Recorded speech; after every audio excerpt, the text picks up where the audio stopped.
বসে। আজকে আমি বুক ফেয়ারে গেছিলাম, অনেকগুলো বই কিনেছি।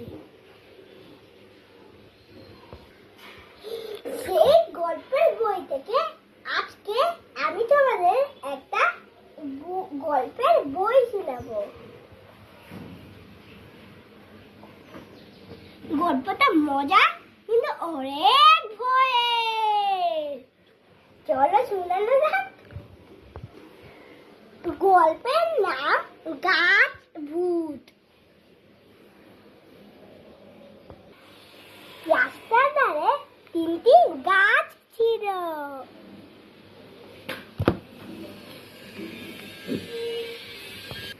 একটা বাবা গাছ, মা গাছ, বাবু গাছ।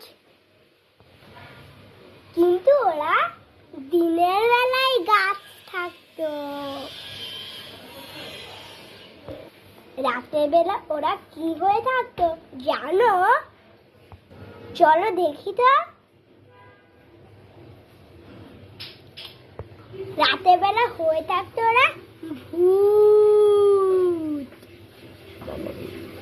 বাবা ভূত, মা ভূত, বাবু ভূত।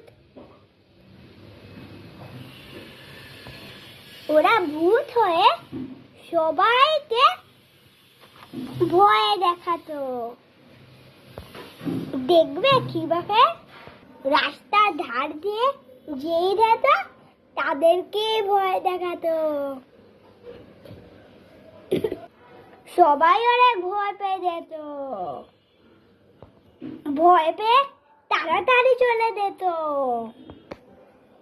কিন্তু একদিন বাচ্চাটা বাবাকে বলল যে আমার আর ভূত হতে ভাল লাগে না।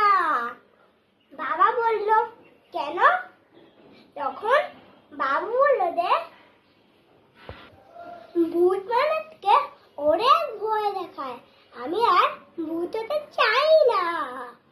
তখন মা ভূতটা বলল যে তাই তো, আমরা আর ভূত হতে চাই না।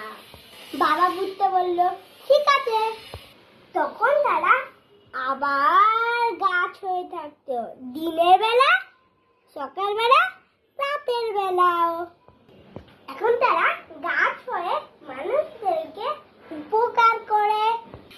কিভাবে বলো তো? ফল, ফুল, ছায়া, অক্সিজেন। তারপর আর কোনো মানুষ ভয় পেত না। বা আমরা তো এখন অনেক ভালো আছি, মানুষ অনেক শান্তিতে থাকলো। এখন সবাই মিলে সুখে শান্তিতে বসবাস করতে লাগলো। ওকে, বাই বাই।